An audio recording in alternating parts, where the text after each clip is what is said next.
আসসালামু আলাইকুম ওরহমতুল্লাহি ওবরাকাতুহ।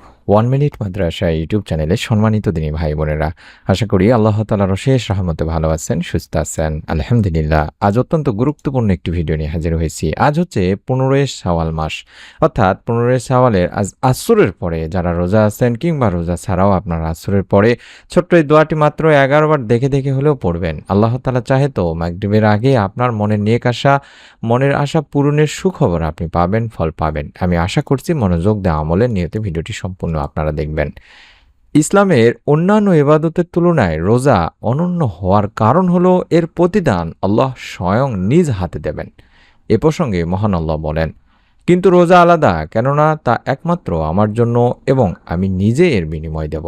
বান্দা একমাত্র আমার জন্য নিজের প্রবৃত্তিকে নিয়ন্ত্রণ করেছে এবং পানাহার পরিত্যাগ করেছে। সহিহ বুখারী শরীফের সহিহ একটি হাদিস। অর্থাৎ আমাদের আল্লাহর হুকুম পালনার্থে ও বিরাট এই পুরস্কারের আশায় মুসলিম উম্মাহ অনেক কষ্ট হওয়া সত্ত্বেও রমজানের পুরোটা মাস টানা রোজা রাখে। বান্দার এই তীব্র কষ্ট সহ্যের পুরস্কার স্বরূপ এখানে আল্লাহ রাব্বুল আলামিন শুধু 30 দিনে 30টি রোজার সওয়াবই দান করেন না, বরং প্রতিটি রোজার সওয়াব 10 গুণ করে বৃদ্ধি করে দেন, সর্বনিম্ন 10 গুণ করে বৃদ্ধি করে দেন। এই প্রসঙ্গে পবিত্র কোরআনুল কারিমে ইরশাদ হয়েছে, যে ব্যক্তি একটি নেক আমল করল তার জন্য থাকবে 10 গুণ প্রতিদান। সূরা আনামের 160 নম্বর আয়াত। এভাবে 30টি রোজা রাখলে বান্দা 300টি রোজা রাখার সওয়াব পাবেন। সুবহানাল্লাহ, সুবহানাল্লাহ। একইভাবে বান্দা যেন পূর্ণ একটি বছর রোজা রাখার সওয়াব অর্জন করতে পারেন, এজন্য রমজানের পরের মাস অর্থাৎ শাওয়াল মাসের 6টি রোজা রাখার প্রতি উদ্বুদ্ধ করেছেন ইসলাম। এই প্রসঙ্গেও একাধিক হাদিস রয়েছে দিনী ভাই বোনেরা। আল্লাহ রাসূল সাল্লাল্লাহু আলাইহি ওয়াসাল্লাম এক হাদিসে বলেন, রমজানের রোজা রাখা 10 মাস রোজা রাখার সমান এবং শাওয়াল মাসের 6 দিন রোজা রাখা 2 মাস রোজা রাখার সমান। সুতরাং রমজান ও 6 রোজা মিলে 1 বছরের রোজার সমান। এটি মুসনাদ আহমদের একটি হাদিস। অর্থাৎ শাওয়ালের এই রোজার আরও একটি গুরুত্বপূর্ণ ফজিলত আছে, সেটি হলো এই রোজা রমজানের রোজা কবুল হওয়ার একটি আলামত। অর্থাৎ রমজানের রোজা রাখার পর শাওয়াল মাসে কিছু রোজা রাখা এক কথায় আলামত এটাই যে আল্লাহ তাআলার দরবারে রমজানের রোজা কবুল হয়েছে। কেননা আল্লাহ তাআলা যখন বান্দার কোনো আমল কবুল করেন তখন অন্য একটি নেক আমলের তাওফিক তাকে দান করেন। বিখ্যাত সালাফ সাইদ ইবনে জুবাইর রহমতুল্লাহ আলাই বলেন, নেক আমলের প্রতিদান হচ্ছে এরপর আরও নেক আমলের তাওফিক পাওয়া, অর্থাৎ আর গুনাহের শাস্তিই হলো এরপর আরও গুনাহে লিপ্ত হওয়া। আপনি একটি নেক আমল করার পরে আরও যদি নেক আমল আল্লাহ তাআলা আপনাকে করার তৌফিক দান করেন, তাহলে বুঝে নিতে হবে প্রাথমিকভাবে যে আল্লাহ তাআলা আপনার আগের সেই আমলটিকে বা সেই কাজটিকে পছন্দ করেছেন বা কবুল হয়েছেন। তাই এই কথার সমর্থন পবিত্র কোরআনেও বিদ্যমান রয়েছে।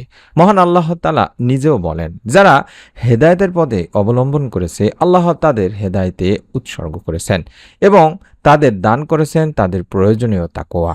এটি সূরা মুহাম্মদে বলা হয়েছে। আমাদের কথা মনে রাখতে হবে যে শাওয়ালের রোজা রাখা রমজানের রোজার মতো ফরজ নয়, এটা নফল ইবাদত, তবে এর রয়েছে অগণিত সওয়াব। হাদিসে প্রিয় নবী সাল্লাল্লাহু আলাইহি ওয়াসাল্লামও শাওয়াল মাসের প্রথম দিকে, মধ্যভাগে বা শেষ অংশেও নির্দিষ্ট করে রোজা রাখার কথা বলেননি যে এই দিনে রাখতে হবে। আবার রোজা 6টি একাধারে বা লাগাতার রাখার নির্দেশনাও হাদিসে পাওয়া যায় না। তাই ফকিহ আলেমেরা বলেন, শাওয়াল মাসের প্রথম দিন এবং ঈদুল ফিতরের দিনটি বাদ দিয়ে এই মাসের যে কোনো 6 দিন রোজা রাখলেই হাদিসে উল্লেখিত বর্ণনাকৃত সেই সওয়াবগুলো পাওয়া যাবে। কিন্তু যাদের রোজা কাজা আছে দিনী ভাই বোনেরা, অসুস্থতা কিংবা নারীদের হায়েজ নেফাসের কারণে রমজানের রোজা অপূর্ণ থাকে, তাদের জন্য নিয়ম ও করণীয় হলো শাওয়াল মাসের তাদের ভাঙতি রোজাগুলো আগে পূর্ণ করে নেবে, তারপরে এই নফল রোজা বা শাওয়ালের 6 রোজা পালন করবে।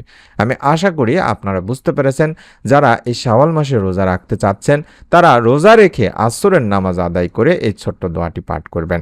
আসরের নামাজ এতটাই গুরুত্বপূর্ণ নামাজ, আসরের নামাজের আলাদা গুরুত্বের কথা তাই বর্ণিত হয়েছে কোরআন ও হাদিসে। সুবহানাল্লাহ। আল্লাহ তাআলা পবিত্র কোরআনে বলেছেন, তোমরা সব নামাজ এবং মধ্যবর্তী নামাজের প্রতি যত্নবান হও। এটি সূরা বাকারাতে বলা হচ্ছে।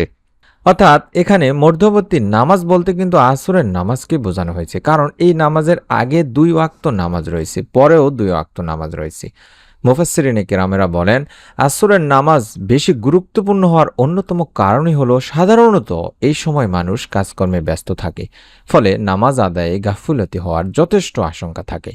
কিন্তু এই সময়টা আল্লাহ তাআলার কাছে অত্যন্ত দামি সময়। আল্লাহ তাআলা তাই কোরআনুল মাজিদে কিছু জিনিসের কসম করেছেন, সেখানে আসরেরও কসম রয়েছে। আল্লাহ বলেন, আসরের কসম। সূরা আসরের ১ নম্বর আয়াতে বলা হয়েছে। অর্থাৎ এই গুরুত্বপূর্ণ আসরের নামাজটি আদায় করে আমরা এই ছোট্ট দোয়াটি কম করে হলেও ১১ বার পাঠ করব। তাছাড়াও যেই ব্যক্তি নিয়মিত ফজর ও আসরের নামাজ জামাতে আদায় করেন, ফেরেশতারা আল্লাহ তাআলার কাছে তার ব্যাপারে প্রতিদিন বলবেন, আমরা যখন পৃথিবীতে গিয়েছি তাকে নামাজরত দেখেছি, যখন পৃথিবী থেকে এসেছি তখনও তাকে নামাজরতই দেখেছি। অর্থাৎ এই ২ ওয়াক্তের সময়ে ফেরেশতাদের পালাবদল হয়ে থাকে। একদল আসে, একদল চলে যায়। আসর ও ফজরের নামাজে উভয় দল একত্রিত হয়। এটি এই সময়ে যদি আমরা নামাজরত অবস্থায় থাকি, তাহলে ফেরেশতারা আমাদের সম্পর্কে আল্লাহ তাআলার কাছে গিয়ে এইভাবে সুপারিশ করবেন বা উপস্থাপন করবেন যে, আপনার বান্দাদেরকে যখন আমরা গিয়েছি তখনও নামাজরত দেখেছি এবং যখন আমরা এসেছি তখনও নামাজরত দেখেছি। অর্থাৎ আল্লাহ তাআলা তাদেরকে জিজ্ঞাসা করলে তখন তারা এই উত্তরটি দেবেন। তাহলে বুঝতে পারছেন কতটা গুরুত্বপূর্ণ এই ২ ওয়াক্তের নামাজ।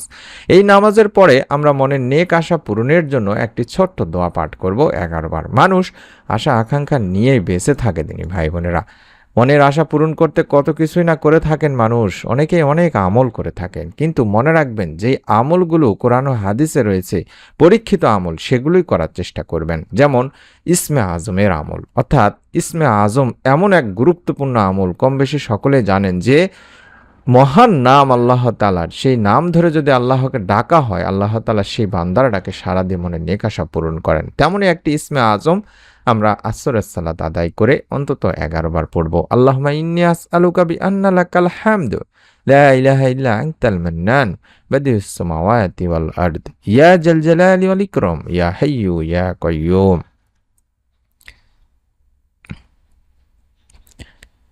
আশা করছি আপনারা মোবাইলে স্ক্রিনশট নিয়ে নিয়েছেন। আল্লাহুম্মা ইন্নী আসআলুকা বিআন্না লাকাল হামদু লা ইলাহা ইল্লা আনতাল মান্নান বাদিউস সামাওয়াতি ওয়াল আরদ ইয়া জাল জালালি ওয়াল ইকরাম ইয়া হাইয়্যু ইয়া কাইয়্যুম। এভাবে যদি আমরা এটি ১১ বার পড়তে পারি, অথবা আপনি যদি চান বাংলায় বলতে পারেন যে, হে আল্লাহ, আমি তোমার কাছে প্রার্থনা করি, তুমি তো সকল প্রশংসার মালিক, তুমি ছাড়া কোনো ইলাহ নেই, তুমি দয়াশীল, তুমি আকাশসমূহ পৃথিবীর একমাত্র সৃষ্টিকর্তা, হে মহান সম্রাট ও সর্বোচ্চ মর্যাদার অধিকারী, হে চিরঞ্জীব, হে সর্বময় ক্ষমতার অধিকারী। তাহলে এই দোয়াটির ব্যাপারে হাদিসে পাওয়া যায়, আনাস রাদিয়াল্লাহু তাআলা আনহু সূত্রে বর্ণিত হয়েছে, তিনি আল্লাহর রাসূল সাল্লাল্লাহু আলাইহি সাল্লামের সঙ্গে বসা ছিলেন। এ সময় এক ব্যক্তি সেখানে নামাজ আদায় করে দোয়াটি পাঠ করল। তখন নবী সাল্লাল্লাহু আলাইহি সাল্লাম বললেন, এই ব্যক্তি তো ইসমে আজমের দ্বারা দোয়া করেছে, অর্থাৎ যে নামে ডাকলে তিনি সাড়া দেন এবং যে নামে তার নিকট চাওয়া হলে তিনি দান করেন।